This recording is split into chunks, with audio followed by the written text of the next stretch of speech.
Bueno, me da mucho gusto recibir aquí en Va en Serio a Salvador Guerrero. Usted lo conoce. Él es presidente del Consejo Ciudadano para la Seguridad y Justicia de la Ciudad de México. Salvador, qué gusto, ¿cómo estás?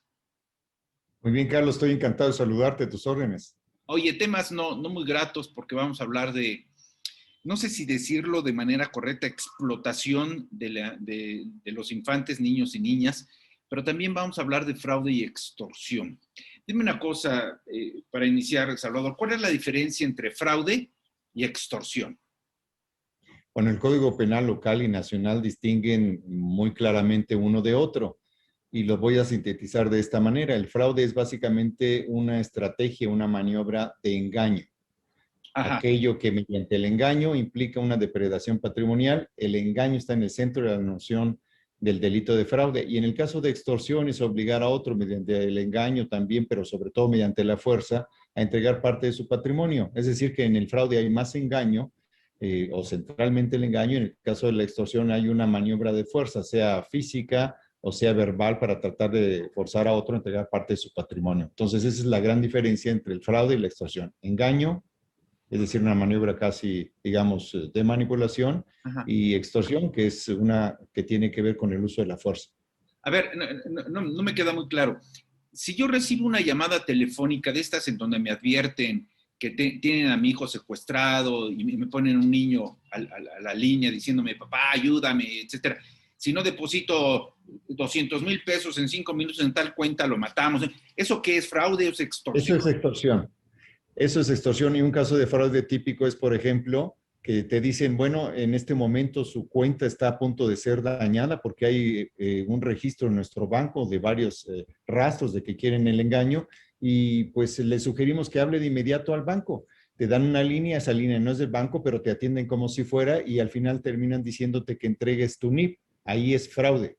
Entonces, donde está el engaño es fraude. Esa es la gran definición distinta de la extorsión.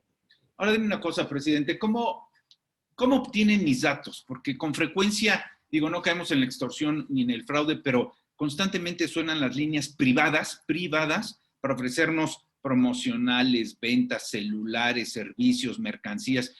Ya es suficiente, ¿no? Ya la Profeco debería hacer algo. Pero ¿cómo obtienen los extorsionados y quienes cometen fraude mis números privados para estarme llamando? Yo creo que tu pregunta es muy interesante, porque primero está estableciendo que algunas empresas legítimas y algunos delincuentes, es decir, iniciativas ilegales e ilegítimas, las dos se benefician de una liberalidad que no es aceptable, es decir, comparten bases de datos semejantes.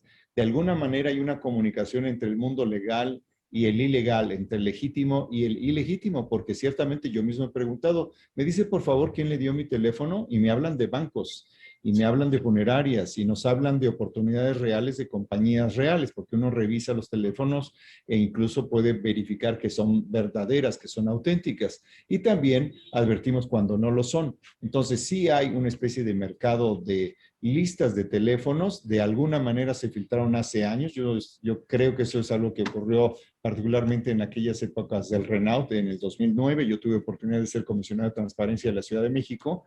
En ese momento nos pusimos ese tipo de registro. Las cosas han cambiado, es distinto ahora, pero sí puedo decir que hay una especie, o hubo un mercado de intercambio de datos, tanto en las corporaciones que tienen reputación empresarial, que son legítimas, que son legales, como entre los organismos delictivos de diferentes niveles de criminalidad o de peligrosidad, que por supuesto implican ese intercambio de bases de datos.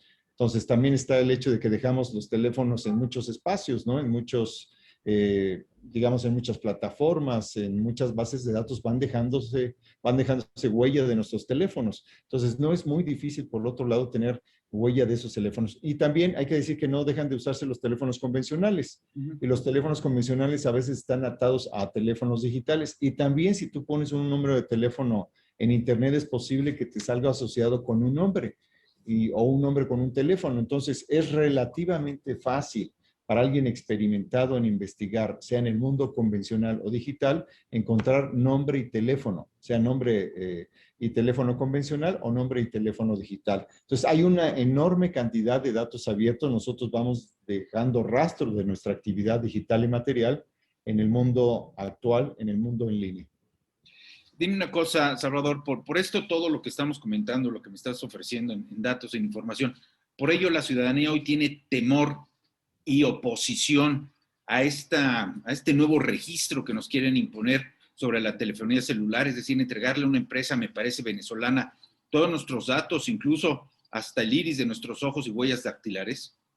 Fíjate que nosotros tenemos ahí una posición de apertura y de relación con los integrantes del Consejo, que son integrantes de cúpulas empresariales, activistas, periodistas, abogados, notarios. Tenemos un diálogo y también tenemos un sondeo que realizamos el mes pasado, durante el mes de abril, y hemos estado siguiendo la conversación. Nosotros creemos que hay una condición muy distinta a la de hace 12 años, donde no era tan necesario algún instrumento que también contribuyera a lo que nosotros llamamos ecología de la seguridad, que sería garantizar de alguna manera que el Estado mexicano tenga control de esto libérrimo que ocurre, que es la venta de tarjetas SIM y la venta de teléfonos celulares en prepago, porque resulta que 9 de cada 10 de las llamadas de extorsión, de fraude, de secuestro digital o donde se profieren amenazas son realizadas en los teléfonos que no son de plan, es decir, los teléfonos de prepago y las correspondientes tarjetas SIM. Sobre eso no hay ningún control. Desde nuestro punto de vista, el PANAU se dirige precisamente a esa área oscura,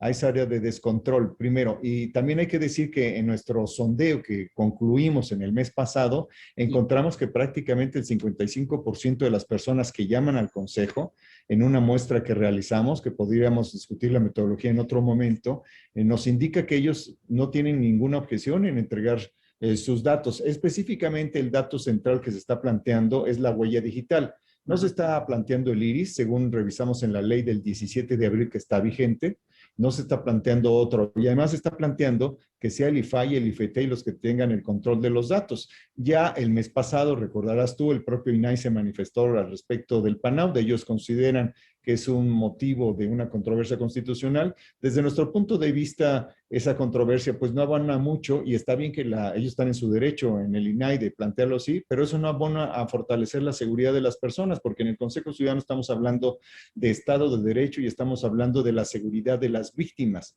¿Cómo le ayuda a las víctimas no tener más instrumentos para que se persiga a los responsables? Y nosotros, Carlos, digo rápidamente, tenemos una aplicación que se llama No Más Extorsiones y ahí tenemos registrados 179,000 números de teléfono celular desde donde se ha intentado el fraude y la extorsión, pero hay 120 millones de números telefónicos, eso dicen algunos, otros dicen que son 96 millones, que pues nos habla del mundo de oportunidad que tienen los delincuentes, sin agregar el tema, insisto, de que el 90% de los teléfonos utilizados por los delincuentes, pues son teléfonos sobre los cuales no hay un registro. Entonces, el PANAU se dirige a ese control.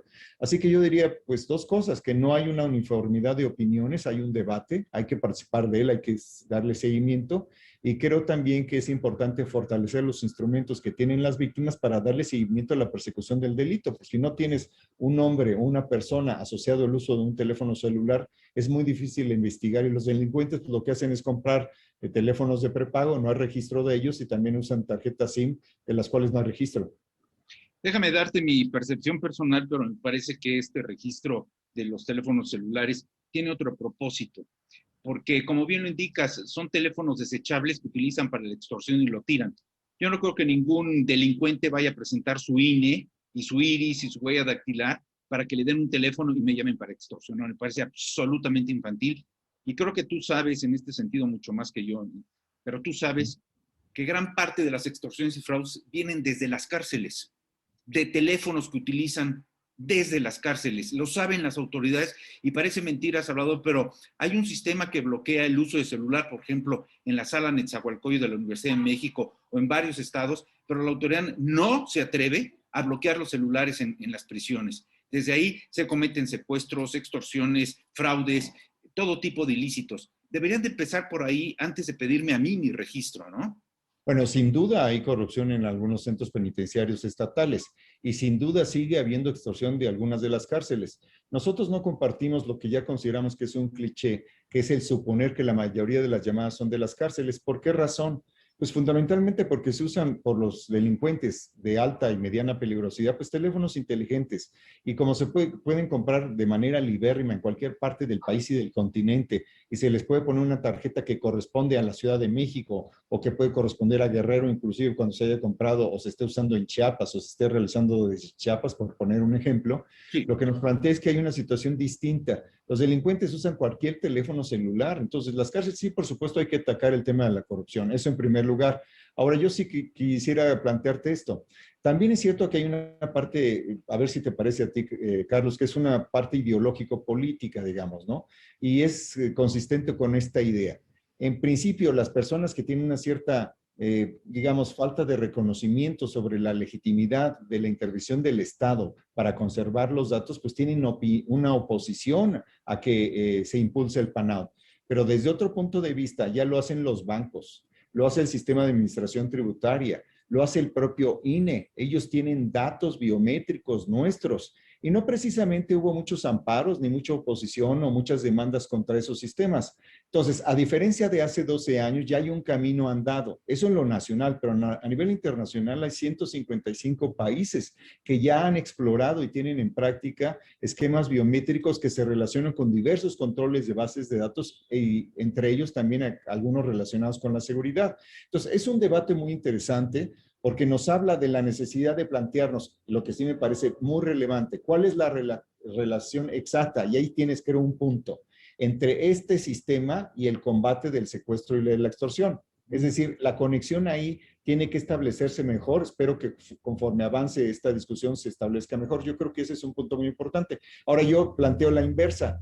¿Cuál es la relación entre los amparos o la antipatía por el PAN-Out y la disminución del secuestro y el fraude? Pues no es ninguna. Es decir, a quienes hemos sido víctimas no nos favorece que haya amparos en contra del PAN-Out, no fortalece en nada la ecología de la seguridad, como le llamamos nosotros. Sí. Sí necesitamos tener datos de lo que hacen estos delincuentes que usan celulares. Y ahora sí, último, fíjate, déjame mencionar una película que se llama Anon, es una película inglesa, creo que es 2018, es de Anon, de Anonymous. Y ahí se plantea el tema de que muchas personas, en la medida en que sus datos no están registrados por el Estado, hacen prácticamente imposible la persecución del delito. Y yo creo que eso es algo que hay que pensar, porque si no llegas a hacer visible lo invisible, es decir, que todos tengan datos, y el que no los tenga es probablemente una persona que está o en la economía dark, informal, probablemente delincuencial, o que tiene colusión con esa economía.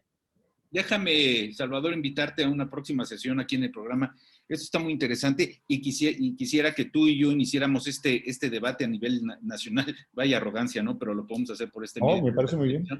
Porque, digo, yo como ciudadano me pregunto si el INAI ya tiene mis datos, si el INE ya tiene mis datos, si el SAT ya tiene mis datos, e incluso la empresa privada donde contraté mi teléfono tiene mis datos, ¿para qué el gobierno me está obligando nuevamente a otorgar otro tipo de información que me pone, para cómo está la situación de violencia en el país, en franco riesgo? Salvador, yo te agradezco mucho. ¿Te parece si nos volvemos a encontrar? Por supuesto que sí, Carlos. Es un placer conversar contigo y aquí estoy a tus órdenes. Gracias, Salvador, por esta exhibición de datos tan importantes y queda el compromiso. Nos volvemos a encontrar. Muchas gracias. Vamos a una pausa. Esto va en serio. Regresamos.